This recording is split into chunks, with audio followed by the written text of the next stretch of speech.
Hello everyone. In this video we are going to talk about peptic ulcer. Definition: Peptic ulcers are the area of degeneration of gastrointestinal mucosa exposed to acid peptic secretion. जब acid का secretion stomach में ज़्यादा हो जाता है तो गैस्ट्रोइंटेस्टाइन की जो म्यूकोजा लेयर है उसका डिजनरेशन होने लग जाता है. Types of peptic ulcer. Peptic ulcer is of two types: acute peptic ulcer, that is also called as stress ulcer, and chronic peptic ulcer. They are divided into two: gastric ulcer and duodenal ulcer. Acute peptic ulcer.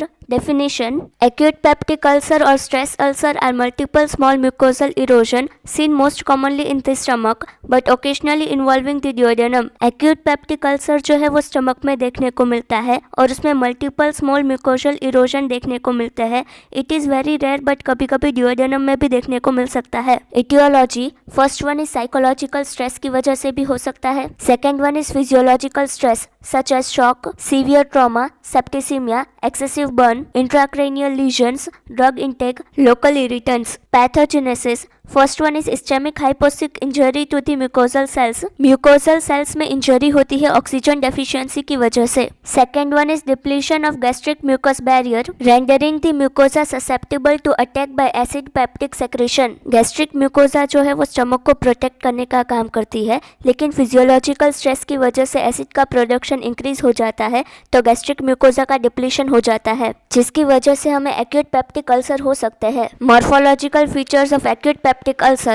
Grossly, stress ulcer are more common anywhere in the stomach. Stress ulcer और acute peptic ulcer stomach में कहीं पर भी हो सकते हैं. Followed in decreasing frequency by occurrence in the first part of the duodenum. First part of the duodenum में भी हो सकता है. Microscopically, the stress ulcer are shallow and do not invade in the muscular layer. Stress ulcer जो है वो shallow होते हैं और muscular layer में invade नहीं होते. Chronic peptic ulcers.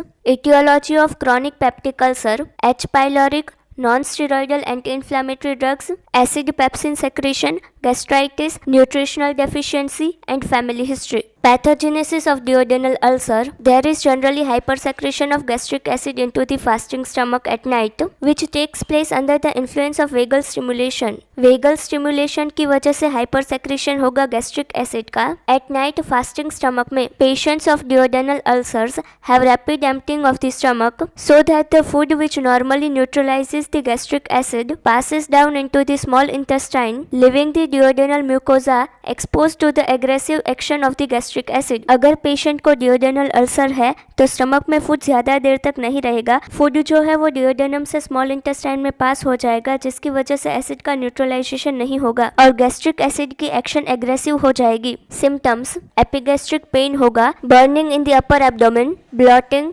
Bleaching and vomiting. Gastric ulcer में फूड इंटेक के बाद बर्निंग सेंसेशन इंक्रीज होगा. डिओडेनल अल्सर में ईटिंग के बाद बर्निंग सेंसेशन कम होगा. गैस्ट्रिक अल्सर में वेट लॉस होगा और डिओडेनम अल्सर में वेट गेन होगा. Complications of peptic ulcer: bleeding, perforation, obstruction and hemorrhage. Diagnosis of peptic ulcer: upper endoscopy into stomach and proximal duodenum. Biopsy is done to know whether there is malignant cells present or not. Also to know H. pyloric infection.